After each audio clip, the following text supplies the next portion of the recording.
Bonjour à toutes et à tous et bienvenue dans votre émission. Vous le savez, dans Business Woman, on parle de femmes, de sujets qui vous touchent, de problématiques que vous rencontrez dans vos vies d'entrepreneurs, d'idées et d'initiatives pour vous aider. Et bien sûr, on parle surtout de vous. Le mois de mars est marqué par la Journée de la femme, qui, soit dit en passant, est bien trop courte pour mettre à l'honneur toutes les femmes de notre pays. Aujourd'hui, j'ai justement eu envie de mettre deux femmes à l'honneur. Elles sont engagées jusqu'à la moelle, tirer l'humain vers le haut, chercher le meilleur en chacun, c'est leur leitmotiv. J'accueille aujourd'hui Aude de Thuin, bonjour. Bonjour. Vous êtes créatrice du Women's Forum for the Economy and Society et fondatrice d'Osons la France. Vous nous expliquerez de quoi il retourne. Et j'accueille également Emmanuelle Duez, bonjour. Bonjour. Vous êtes cofondatrice et présidente de Women Up, première association créée par et pour la génération Y, consacrée à la mixité en entreprise, et vous êtes désormais aussi entrepreneur. Vous avez créé The Boson Project, laboratoire de développement du capital humain. Vous nous traduirez tout ça également. Alors mesdames, première question, qu'est-ce que vous mangez le matin? Je veux dire, qu'est-ce qui vous fait votre désir de faire avancer les choses comme ça au quotidien? Vous êtes dotée d'un gène spécifique, Aude de Thuin? Oui, moi j'ai un gène spécifique, celui de l'entrepreneuriat. C'est-à-dire que je crois qu'on est entrepreneur, du verbe naître, et donc je l'ai. Et le jour où j'ai pris conscience de ça, je me suis dit que je serais entrepreneur. Mais il faut juste savoir qu'on a cette chose en soi. Parce que je ne crois pas qu'on le devienne par hasard. Et comment on le devine alors qu'on l'a? Vous savez, les femmes sont tout. Voilà. C'est bien pour ça qu'on est ici. Absolument. Et Emmanuelle, comment avez-vous ce même gène spécifique qu'Aude de Thuin? Je pense que j'ai exactement le même gène. Je pense effectivement qu'on est intrinsèquement entrepreneur. Et on le ressent parce que chaque minute qu'on passe, c'est du pur plaisir. Enfin, moi, c'est la raison pour laquelle je me lève. Et c'est ce à quoi je me nourris, parce que chaque jour qui passe est une journée hyper différente, avec 50 000 challenges à l'intérieur. Et ça n'est que du pur plaisir. Du challenge au quotidien. Ah oui, tout le temps. Parce que je pense aussi que le challenge est une obligation, c'est-à-dire pour nous tenir éveillés. Et ce que dit Emmanuel est très juste, c'est-à-dire que le plaisir de savoir pourquoi on se lève le matin est quelque chose que tout le monde n'a pas. Et c'est une chance, même si être entrepreneur, c'est en même temps hyper compliqué. Oui, surtout par les temps qui courent. Exactement. Non, c'est vraiment pas facile. Mais c'est ce qui nous donne cette adrénaline nécessaire tous les jours. Alors Aude, vous êtes à l'origine du désormais incontournable Women's Forum. Et aujourd'hui, vous allez plus loin que ce sujet déjà très ambitieux sur la place des femmes. Vous avez créé Osons la France, donc ce mouvement qui est destiné à donner la parole à celles et ceux qui ont envie de faire avancer les choses. En quelques mots, comment est né ce mouvement? Alors d'ailleurs, je ne sais pas si je dois dire mouvement, manifestation. C'est tout ça en même temps, parce que la matérialisation, c'est un forum. C'est-à-dire qu'on fait 4 journées par an à Paris, Lyon, Lille et Nantes. Et en même temps, c'est en train de devenir un mouvement, qui est le mouvement de la société civile. Moi, j'ai décidé de faire ça tout simplement parce que j'en ai marre de tous les jours d'entendre la France se faire mal. On ne réalise pas à quel point on est brutal avec nous-mêmes, à quel point... Alors c'est vrai qu'il y a toutes les raisons d'aller mal. Je veux dire, toutes les raisons, tous les chiffres qui nous sont assénés tous les jours, pas de perspective, pas de vision et tout ça, sauf que nous devons vivre en même temps tous les jours, que nous avons des enfants, que nous avons des petits-enfants, et que si on continue à vivre dans cette douleur quotidienne avec des messages négatifs, on va aller très mal. Et la France n'est pas loin d'être déprimée aujourd'hui. Et donc moi j'ai décidé, après, probablement que j'ai décidé ça parce que j'avais fait le Women's Forum, et que ça m'a donné cette... je me suis nourrie de l'énergie des femmes, des autres dans le monde entier. Je me suis nourrie en particulier des femmes dans les pays émergents et dans des pays qui partaient de rien et qui n'ont rien.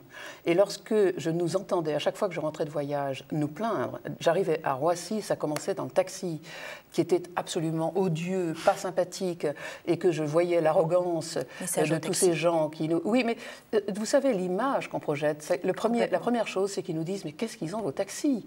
Enfin, c'est la première chose quand même, quand on rentre de l'étranger, quand on arrive de l'étranger. Donc ensuite, cette arrogance, le fait de ne pas être accueillant, alors que les étrangers considèrent que nous avons tout. C'est-à-dire que nous avons le plus beau pays du monde, on a le pinard, on a la mode, on a les infrastructures. Regardez le TGV, c'est une chose... On a la bouffe. On a à peu près tout. Et donc, on peut aussi partir de ce qu'on a, étant donné la crise qui est la nôtre, et se poser la question de vers quel monde on va demain, et voir dans quelle mesure on peut contribuer. Et il faut arrêter de tout attendre de l'État maintenant.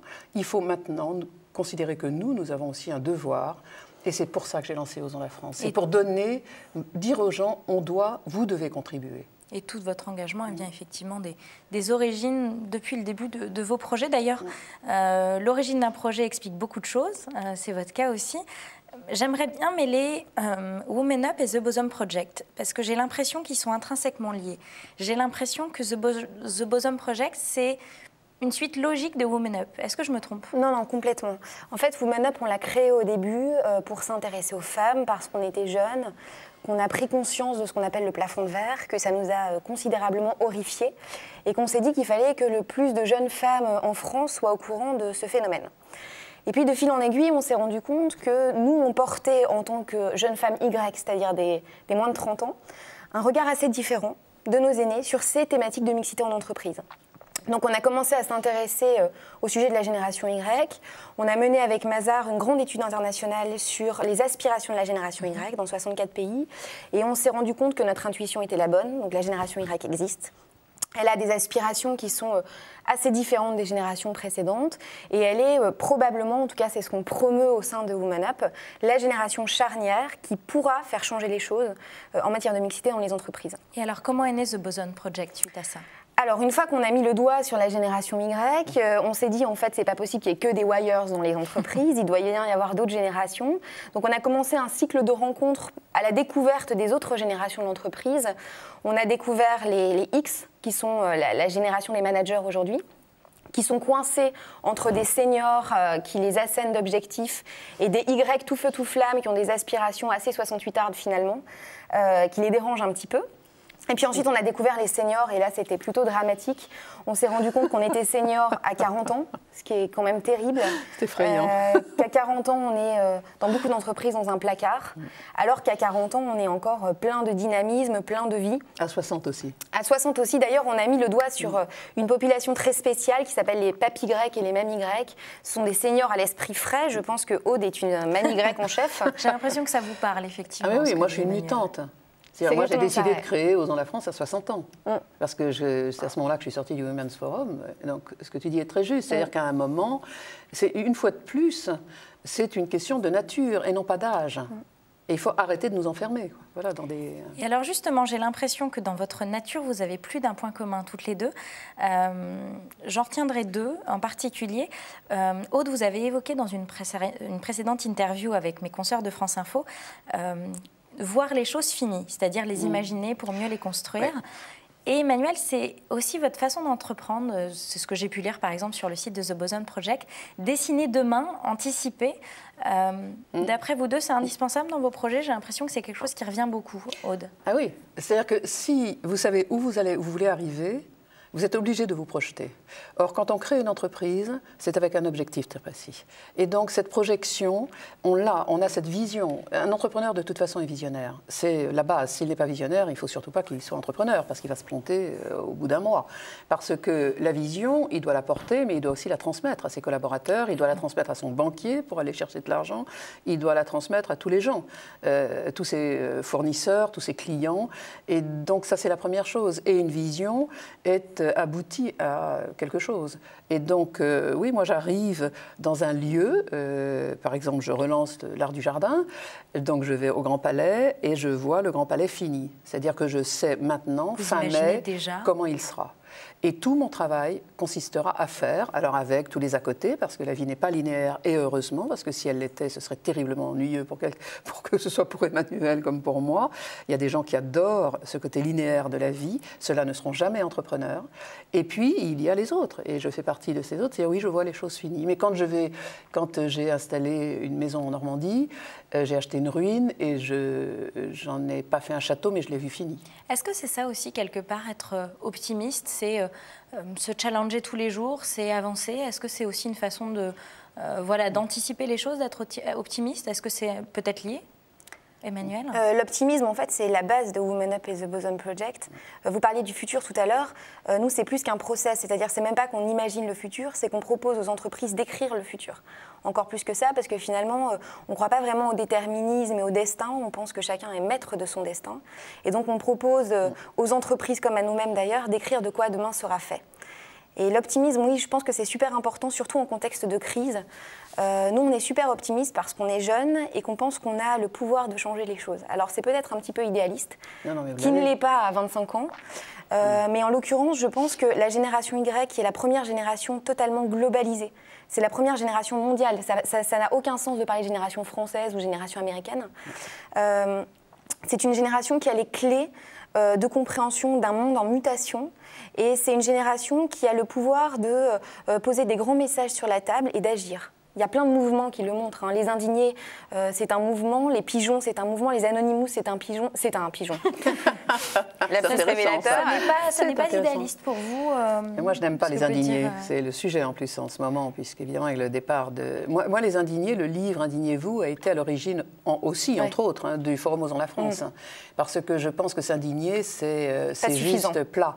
C'est-à-dire que c'est facile de s'indigner, mais il faut agir. Alors justement, un autre mot revient dans votre vocabulaire de femme engagée. Aude, ça a donné le nom de votre mouvement Osons la France et le livre que vous avez écrit aussi. Emmanuel, j'ai vu que c'était aussi un mot très présent dans votre vocabulaire, c'est le mot oser. Dites-moi ce que ça veut dire pour vous, parce que c'est un verbe qu'on connaît bien, c'est un verbe d'action. Qu'est-ce que vous voulez faire passer comme message toutes les deux en disant oser, Emmanuel? Nous, dans l'entreprise qu'on vient de créer, il y a une valeur qui est très forte qui s'appelle « Sky is the limit ». Et donc l'idée, c'est de se dire que rien n'est impossible et qu'il faut viser 200 pour avoir 100%. Et c'est ça pour moi, oser. C'est de se dire qu'on peut aller super loin, super haut et qu'on a les barrières qu'on se fixe. Et vous pensez que quel que soit le contexte dans lequel on est, le contexte dans lequel on grandit, chacun a cette potentialité à faire évoluer ça en lui-même, quel que soit le milieu, par exemple, dont il vient? J'en suis absolument convaincue. Après, on a ou pas ce gène de l'entrepreneuriat. On peut être un salarié extraordinaire qui ose. Ça s'appelle un intrapreneur et c'est sur quoi on travaille également. Il faut que les entreprises les trouvent. Il faut que les entreprises... Et nous, on peut les aider d'ailleurs, ça tombe bien. Mais le talent dans les entreprises est dingue. Et c'est fou. C'est fou quand on rencontre les gens dans l'entreprise et quand on sort de la sphère de direction et quand l'entreprise ose justement chercher les talents, l'entreprise va mieux. D'abord parce qu'elle crée quelque chose, une énergie nouvelle dans l'entreprise et qu'on se rend compte que quelqu'un qui a une idée va la communiquer à l'autre, va en parler avec l'autre et tout d'un coup ça crée une synergie qui n'est qu'au profit de l'entreprise et de la personne évidemment qui est à l'origine de ça. Et des collaborateurs. Et c'est formidable. Et c'est en ça que le changement est en train de se faire. Et donc c'est oser donner la parole aussi chez soi. C'est oser se dire, bon, ok, voilà notre métier principal. Une entreprise a toujours un métier, elle a toujours... Bon, mais qu'est-ce qu'on pourrait faire de plus? Et c'est comme ça qu'il y a eu des découvertes très extraordinaires dans le monde. Le monde a avancé de ça. S'il y avait un message à faire passer aujourd'hui, l'une comme l'autre, aux femmes de prime abord et aux hommes aussi, puisque on n'est pas là pour stigmatiser l'homme et la femme. Non, surtout pas. Ce serait quoi, Aude? Dites-moi. Pour moi, c'est évidemment dire aux femmes, oser, oser. Moi, j'ai une chose que je dis et que je répète, c'est oser écouter vos intuitions. Écoutez-vous, c'est-à-dire interrogez-vous, parce qu'il ne faut pas que les femmes créent des entreprises simplement par défaut. C'est-à-dire qu'elles ont été licenciées, qu'elles ne sont pas heureuses, bon, on peut comprendre tout ça, mais elles ne doivent pas le faire par défaut. Parce que créer une entreprise par défaut va les amener à l'échec. Elles doivent le faire par motivation, par idée majeure qu'elles auront eue et par une vision qu'elles ont de faire les choses autrement. Et ça, c'est... bon. Et donc, c'est écouter ces intuitions. Et cette vision est souvent liée à l'intuition. Et quand une intuition passe, c'est une fois, bon, ok, c'est pas autre chose. Quand une intuition revient, et qu'elle revient, la plupart du temps, c'est un projet. Et donc, un projet, ça veut dire une entreprise. Et c'est là où les femmes doivent interroger leurs intuitions et écouter leurs intuitions parce qu'elles sont très intuitives. C'est une nature, c'est quelque chose qui nous est donné. Peut-être, les hommes l'ont aussi. Il se trouve que nous avons cette capacité à plus entendre cette intuition, à plus la comprendre et déceler ce qu'il y a derrière. Donc voilà, moi je dis aux femmes, osez l'intuition. Emmanuel, quel est votre message de la génération Y à faire passer aux femmes et aux hommes d'ailleurs? Alors moi en fait ça serait un message plutôt aux entreprises en toute humilité bien sûr, ça serait oser la femme, les femmes en entreprise, ça serait oser la jeunesse parce que c'est un capital d'innovation, de créativité extraordinaire et de manière plus générale oser les collaborateurs, oser le capital humain. Oser se rendre compte que finalement ce capital est la base de la performance de tous les actifs de l'entreprise et que c'est comme plein de petits bosons particules élémentaires de l'univers, plein de petits bosons ultra créatifs qui sont capables de transformer des entreprises de l'intérieur. Donc osons le capital humain. Oser. Moi, il y a une chose, parce que vous faites cette émission à l'occasion, le mois de mars, c'est Journée de la femme. Osons peut-être pas arrêter cette journée de la femme, parce qu'il vaudrait mieux faire une journée du géranium en pot. Je pense que ce serait plus utile pour les géraniums. Mais osons d'arrêter de cliver comme ça et de faire pourquoi une journée de la femme et il y a 364 jours pour les hommes. Enfin, qu'est-ce que ça veut dire? Donc à un moment, ça veut dire se poser des questions fondamentales. Donc je pense que cette journée de la femme est bien sûr nécessaire parce que ça permet de mettre le point sur pas mal de choses et de faire ressortir des choses. Mais en même temps, c'est un terrible danger que de faire une journée de la femme, parce que les femmes, c'est tous les jours. Et donc, pourquoi se limiter? Pourquoi focaliser l'intérêt et toute la lumière sur une journée pour les femmes? Et ce sera certainement le mot de la fin, et peut-être un prochain projet pour vous, lancer l'année de la femme, peut-être, on ne sait pas. Ou la journée de l'homme. Ou la journée de l'homme, je pense. Merci à toutes les deux. Ça fait du bien de recevoir des femmes aussi pétillantes. Les coordonnées complètes de vos sites internet respectifs sont à retrouver sur wedobiz.com et demain.fr dans la rubrique Business Woman. Quant à moi, je vous retrouve très vite. Merci à toutes les deux. Merci. Au revoir. Merci.